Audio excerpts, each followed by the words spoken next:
So Carlos, how is the weather in Manta?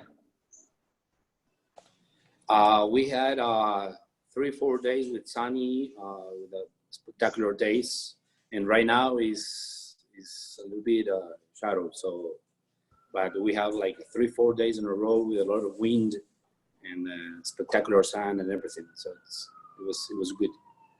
Cool. Quito is freezing. It's freezing, right? This last couple of days being cold, yeah. And it's raining a lot. It's raining almost every afternoon, which is great for my trees and my garden. But the mornings are okay. Today is a bit chilly actually, so I'm glad I have the tropic vest on. That's good. So Diego, how's it going? Good morning with everyone. I think you're doing fine today, and we are going to wait a couple of minutes until more people join the session, and we are going to start. All right, so we can continue talking about weather, I guess. Yeah. And beards and long hairs. You know, apologies with everybody who's seen us, but we cannot leave our homes and barbershops are closed. And I will never let my wife cut my hair, even though she asks for every single day to do it. I won't let her. So that's it. You have to cope with my new haircut. Virtual hugs from Italy. Barbara, love to see you. Eva, it's been a while. I hope everything is great down in La Jolla. Good to see good friends here joining us today. Awesome.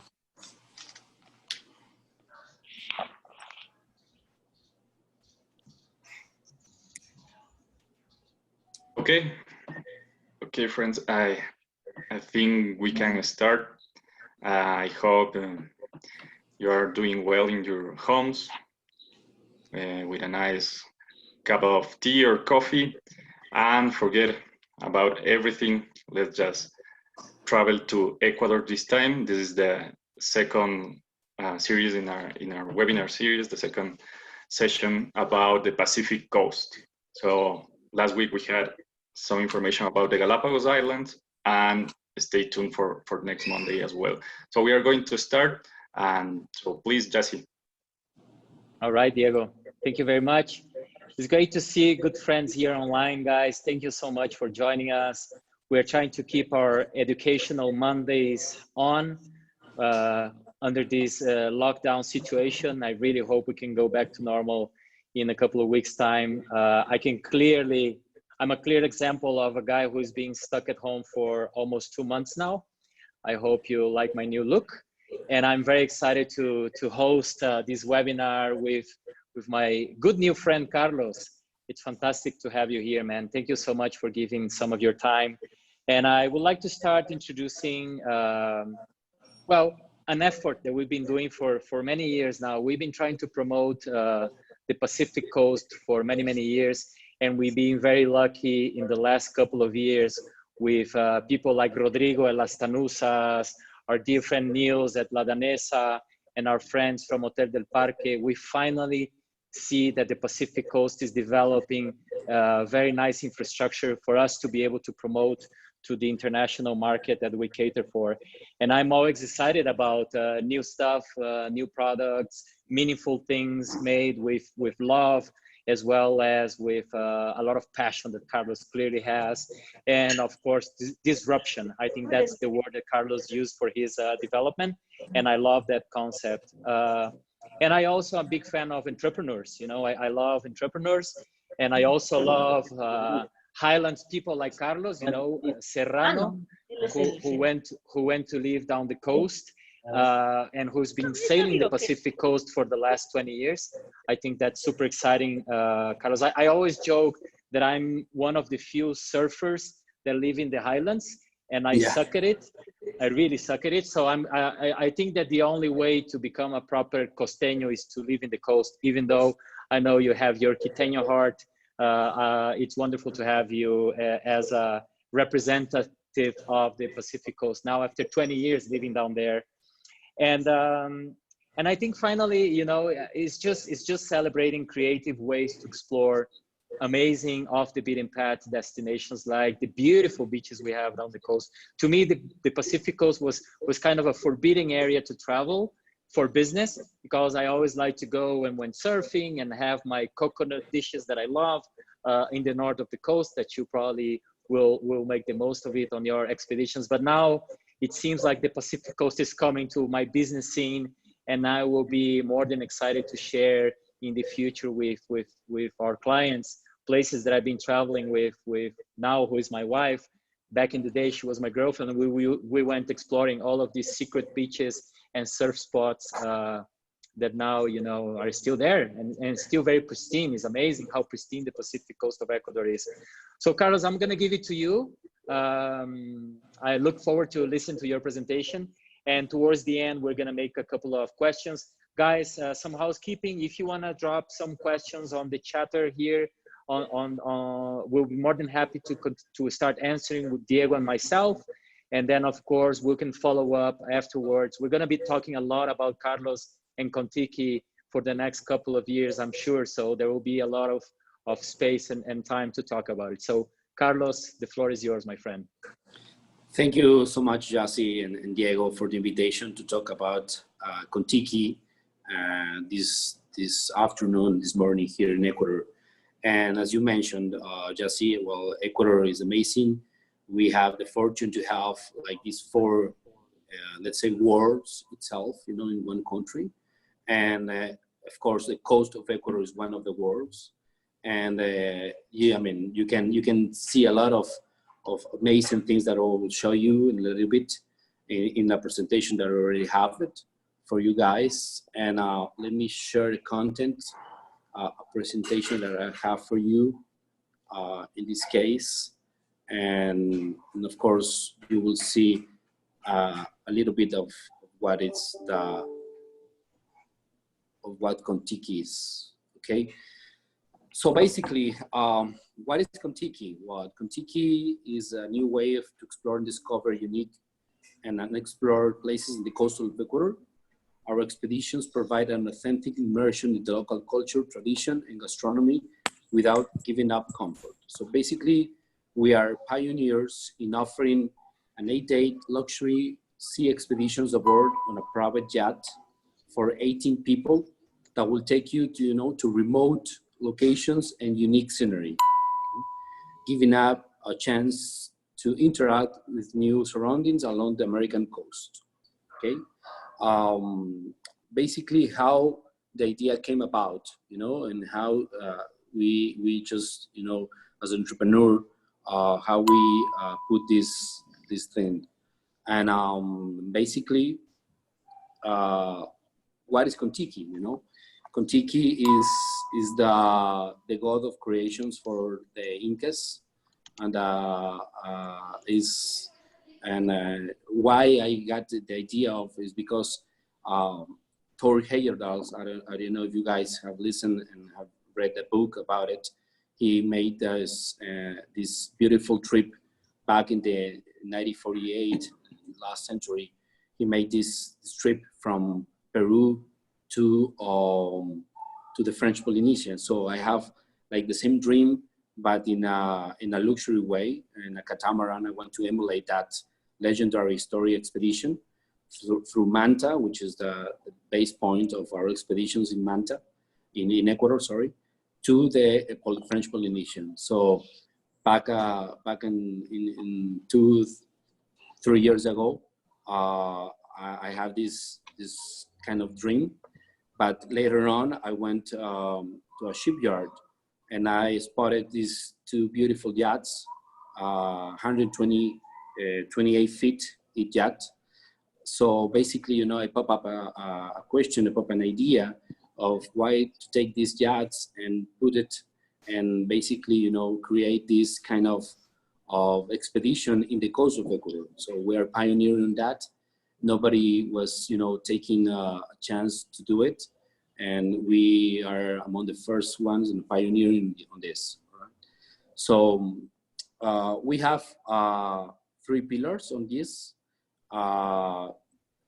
Also to mention that I went to Madrid to do a a master over there, and I developed all the idea and all the all the concept around the Kontiki and around the Pacific coast. Okay, so we have three main cornerstones about this, which is first one is neo-luxury. So basically, the neo-luxury is all about is a trend. It's a new trend. It's all about experiences linked to the concept of conscious travel and slow traveling. So Kontiki is for those who seek luxury and an environmental and personal well-being. Our travelers like to explore locations from within, get to know the local traditions and gastronomy by visiting communities, and interact with people who are the soul of any destinations. Okay.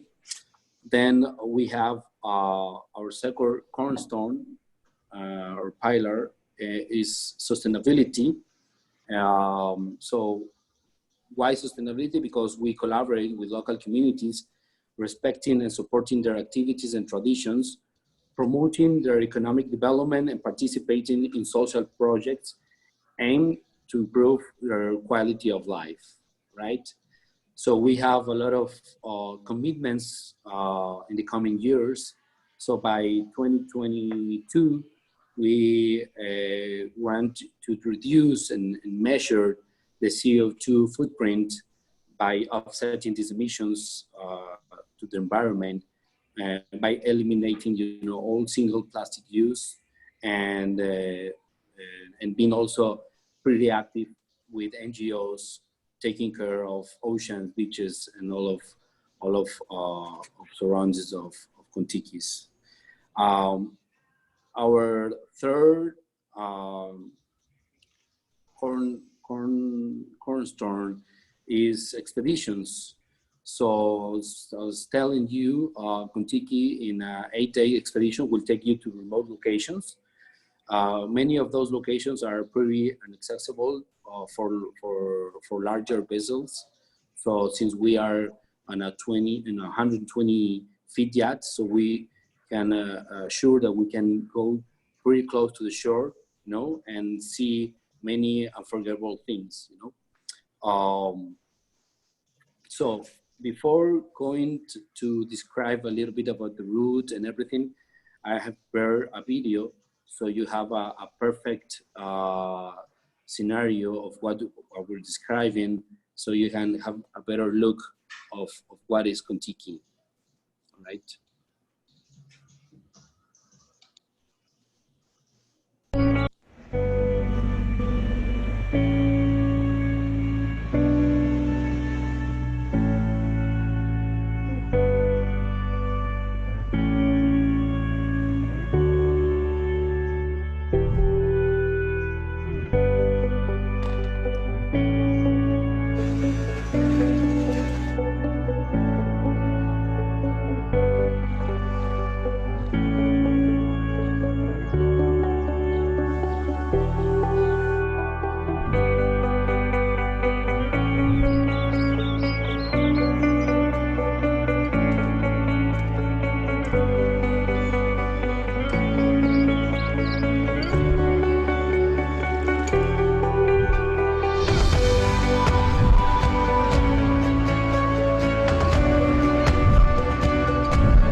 Okay.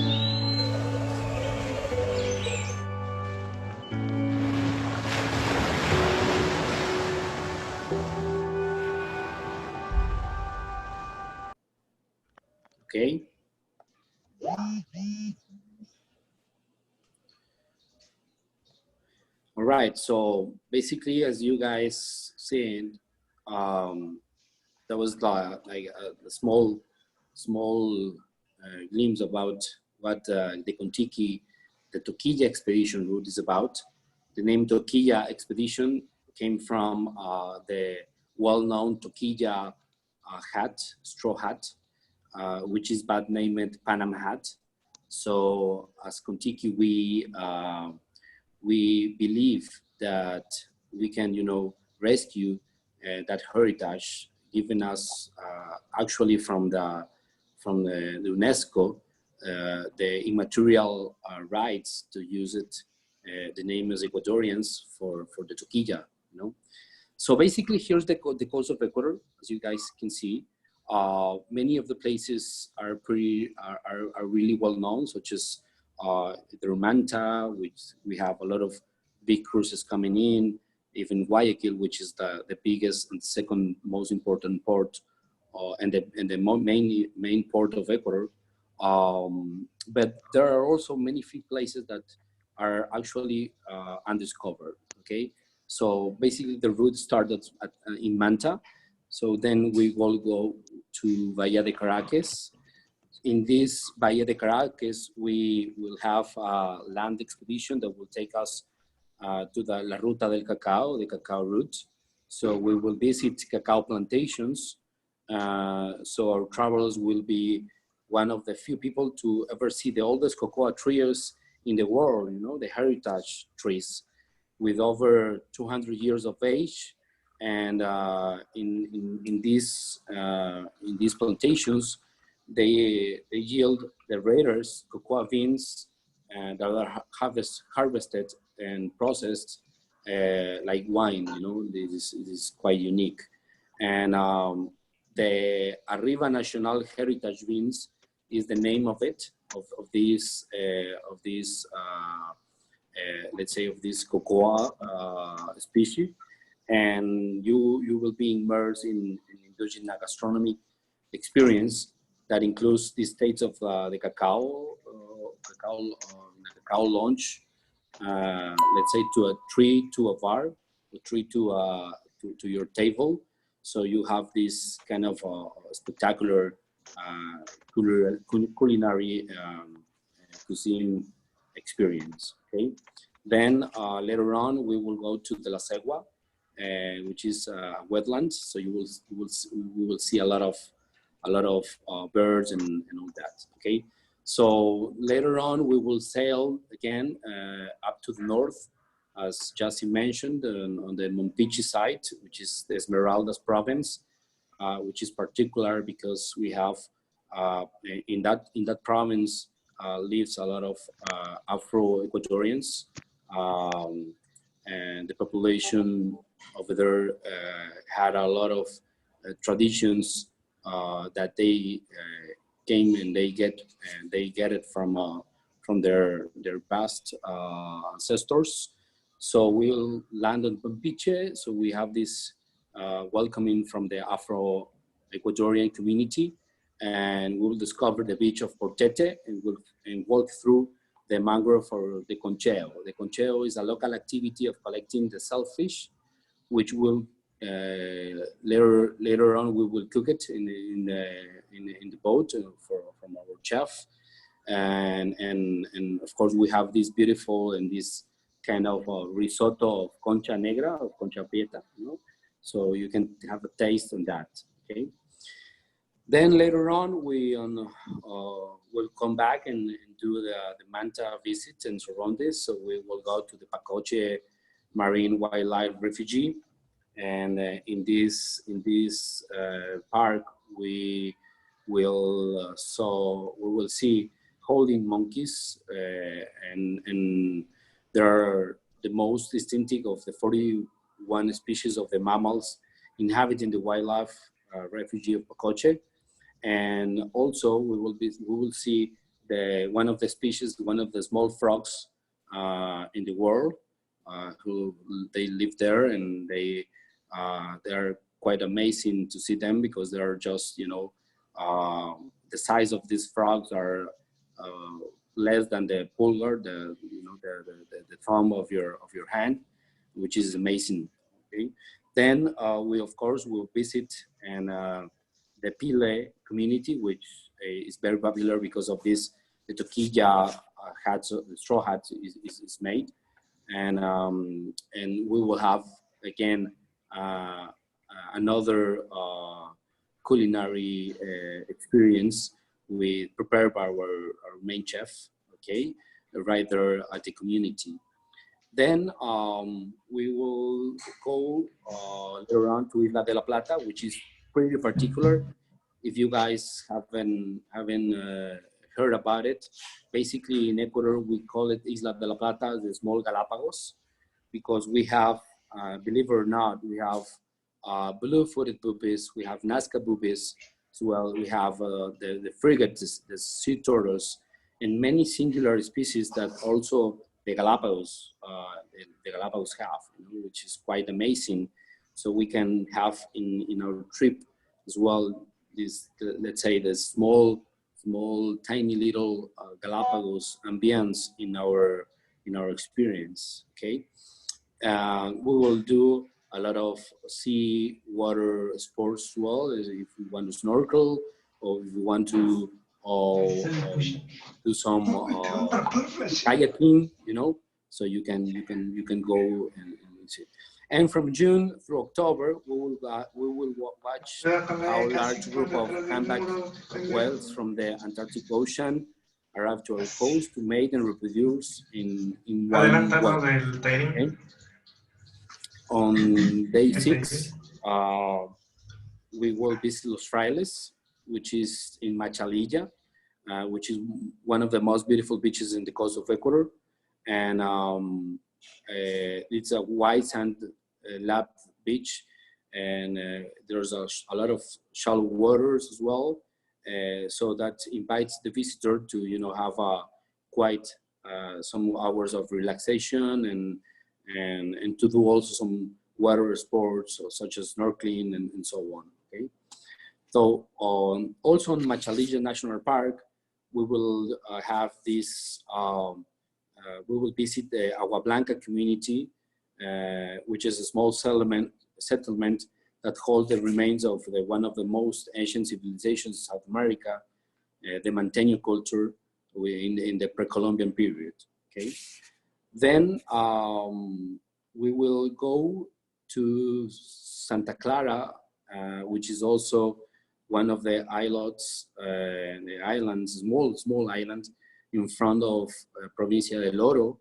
So there's that particular island is also pretty undiscovered, pretty not well known.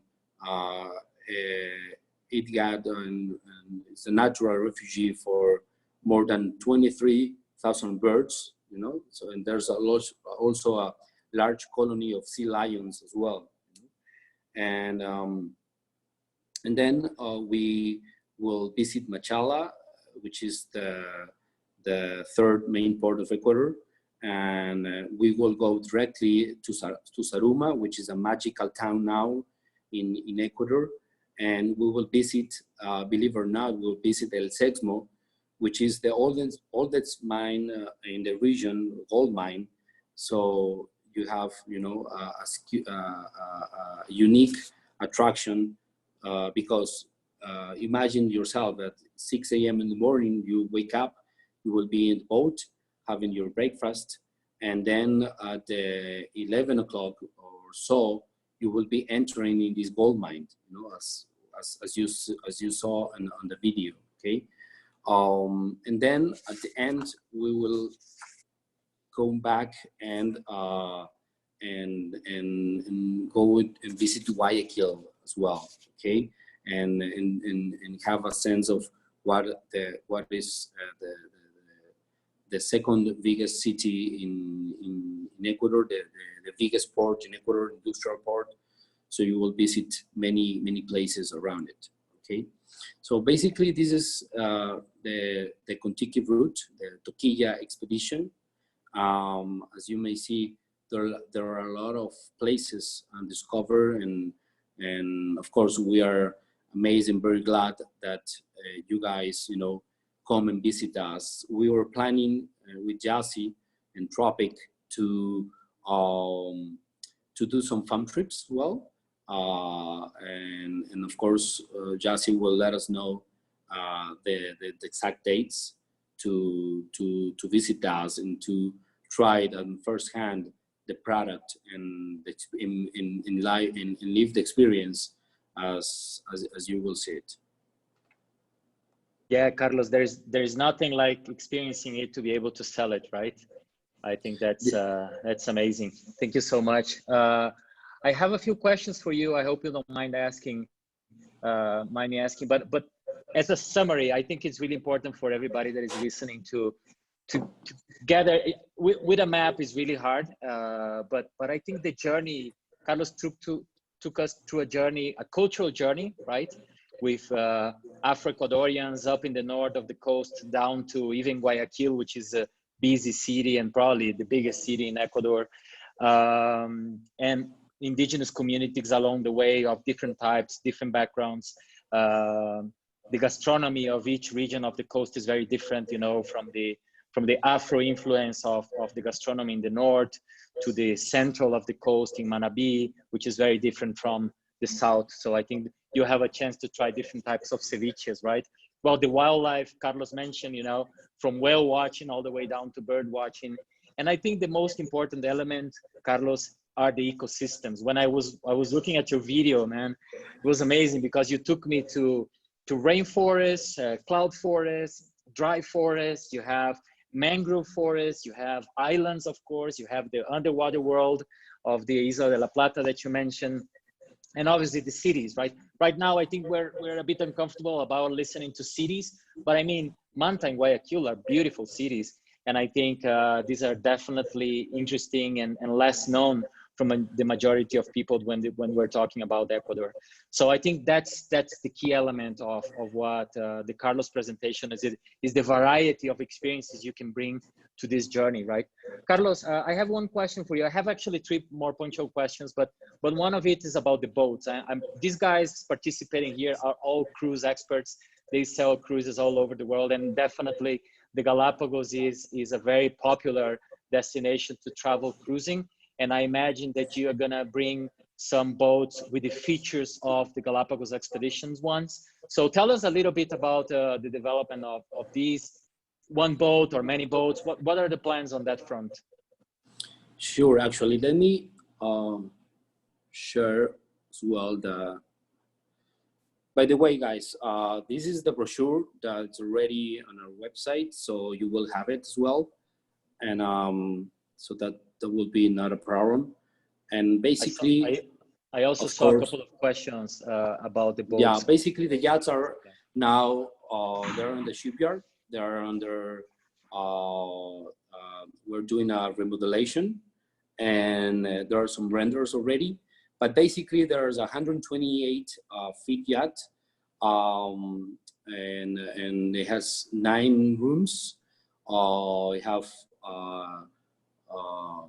5, let's say, executive staterooms, 4 interior rooms, and you will have also a gym and spa. You have the solarium, as you see in the brochure. So basically, yeah, I mean, it's a small yacht in comparison with the big industry. That's why we call it this is a disruption, because since all the big guys are going by sea 30, 40 hours to one point to another, and once you get it off the boat, you will be 4, 5, 6 hours. Our model goes really against that. As I always said, you always go and stretch your legs every single day. So you will have 10, 12 hours a day. You will be out of the boat. You know, you will be doing a lot of things out of the boat with guided expedition excursions and a lot of, you know, as you just mentioned, you know, I mean, we try to put this this concept, try to, you know, get all things together, not only beaches, not only wild nature, but also, you know, a sense of these local communities and how they, you know, with so little are so happy, you know, and try to, you know, have this kind of reflection of the people that are coming to see this, you know, because people, you know, with all in cities such as, you know, New York or Paris, London, or New York, Chicago, whatever, you know, they have almost everything, you know, they have a lot of traffic, they have, they're complaining about everything as a first world, you know. So basically our proposal is that once you come here, that you see all these local communities and you see how these people, you know, live, and they are really happy and they are really amazed that people can, you know, come to Ecuador and visit the coast, you know. So these kind of reflections that we also want to do it, and of course, I mean, the coast of Ecuador has a lot of it, as like I said. Even, you know, the small Isla de la Plata, the small Galapagos, you know, which is amazing. I mean, I'm sure, Jassy, you've been there and you know it a little bit. Well, the most amazing experience I had in the Isla de la Plata that I haven't got in the Galapagos is snorkeling and listening to whales singing. That was, you know, mind-blowing experience for me. So going back to, well, I agree that getting out of the city is something that our clients love to. I think that at this stage, what our clients would love to, including myself, is to get out of my house. And even within the current situation, we have a question, you know, I don't know who's thinking about traveling with their own kids. I want to get out of my kids as well. Just kidding. But I would love to bring my kids on this expedition, Carlos. Do you think it's suitable for little children to go as well? Yes, of course. I mean, we have some rooms adapted and connected from room to room. So you can, you know, mom and dad would be in one room, and you can open up a door, and then the other room would be the couple of child, you know. So yeah, I mean, there's and also we will recommend some weeks to go and visit, such as, you know, the whole family together. So basically, yeah, from, you know, 6 years old and over, I believe that it's okay cool. to come visit us. Yeah. Right. We can make it then. Tiago is 7 now. So Carlos, going to a more kind of negative kind of question. We all talk about COVID-19 a lot, and we're thinking about our operations now and the health and safety of our crew and our staff, our offices included, right? As well as, of course, and most importantly, our clients. What are you guys thinking about that? What is your approach to this new way of travel? Are you guys taking these new elements that our partners will be asking for more information? Sure. I mean, we already work and we already have a health policy, which is 5 key elements in a protocol, in terms of, you know, sanitization of the boat, all the hygiene that we will take in terms of cooking the meals in our boat, how we get all the food and everything, how you take, you know, all the exact measures to minimize and to avoid all this this thing that happened to worldwide right now, you know. And the most important thing is that our air conditioning system is unique for each room. It's not a central. So that's also that once we contract this in a contractor from Fort Lauderdale, we have no idea that will happen, and I mean, the air conditioning system is not centralized; it's completely separate from room to room. So that's a good thing. And of course, our policy will be also in our website real soon.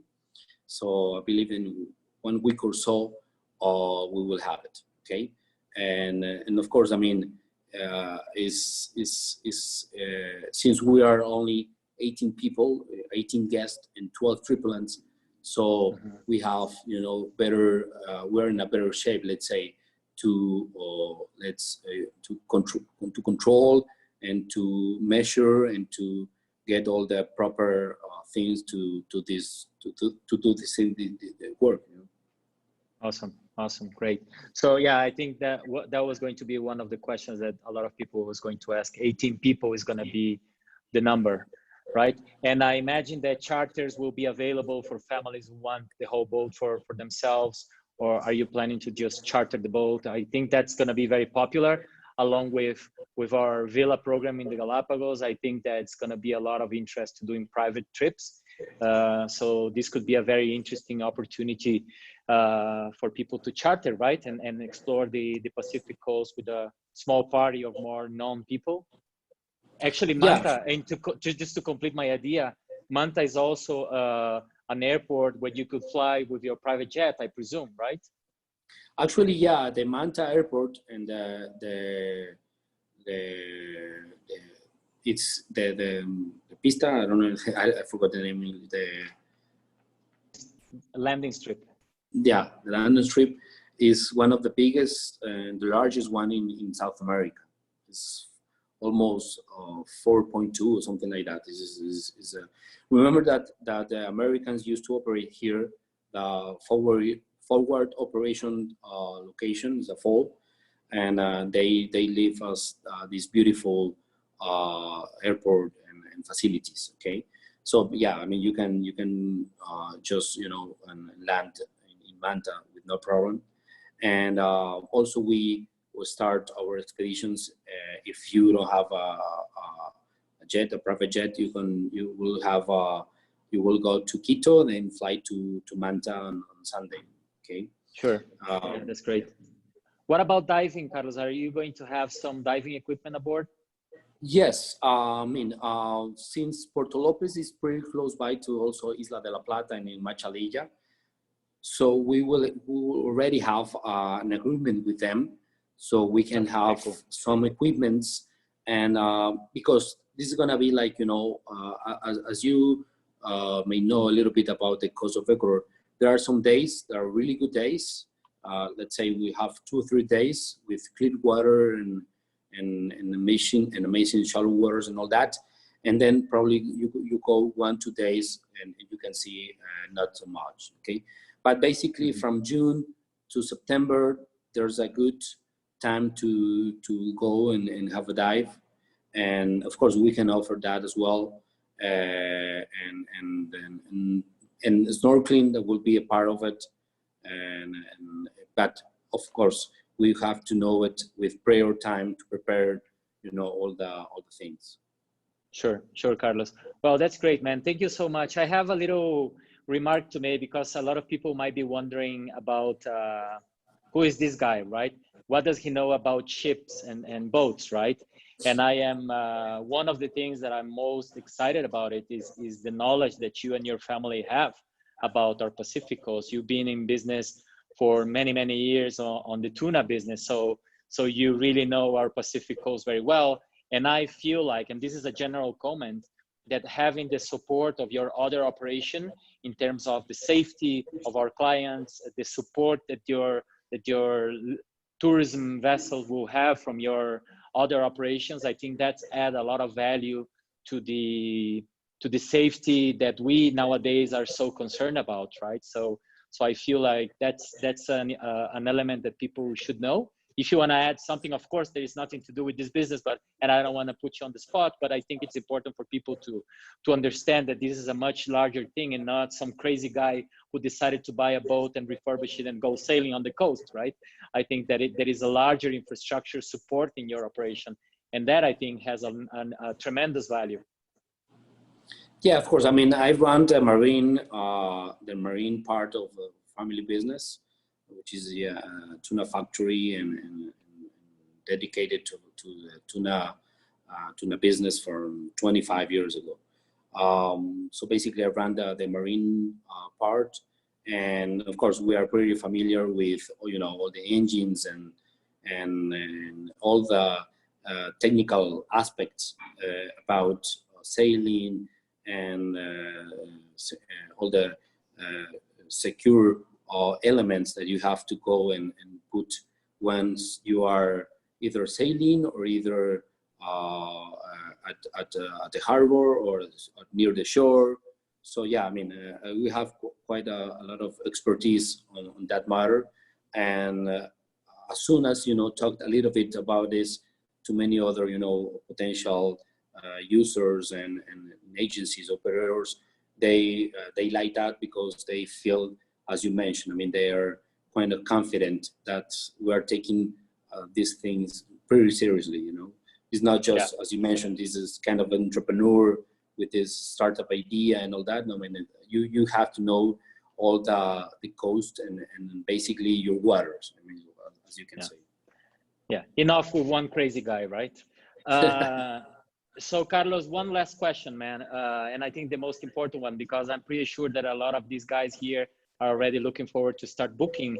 So when tell us some dates, when are the first trial cruises going to be? When can we start planning for our fam trips? And when are you actually open to get some bookings from us?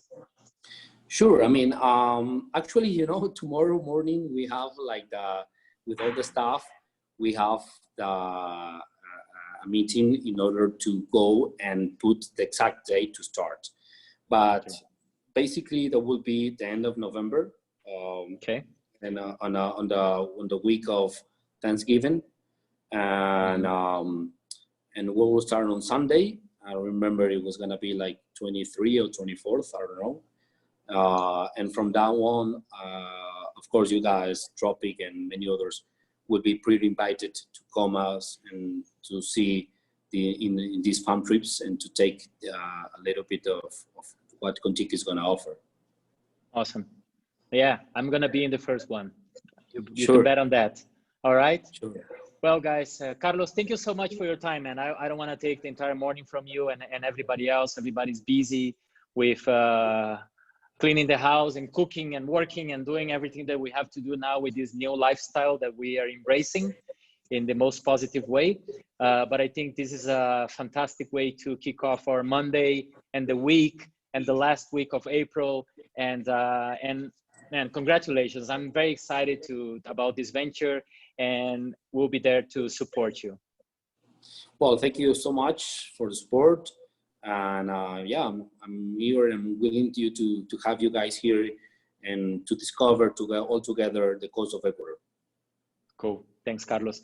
Diego, any final words, man? Are you going to pitch for your webinar on the Amazon for next Monday? Yeah, I was about to do so. So thank you, Jesse. Thank you, Carlos. And great presentation.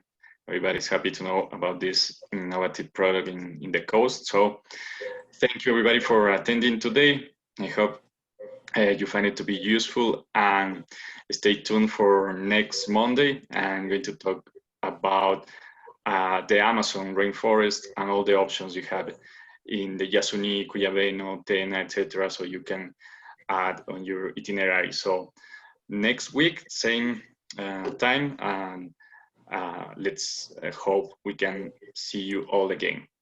Have a great week. Okay. All right, guys. Bye. Thank you, Carlos. Bye-bye. Thank you, Jesse. Thank you. Gracias, Carlos. Ciao. Gracias. Ciao, guys. Bye-bye. Bye.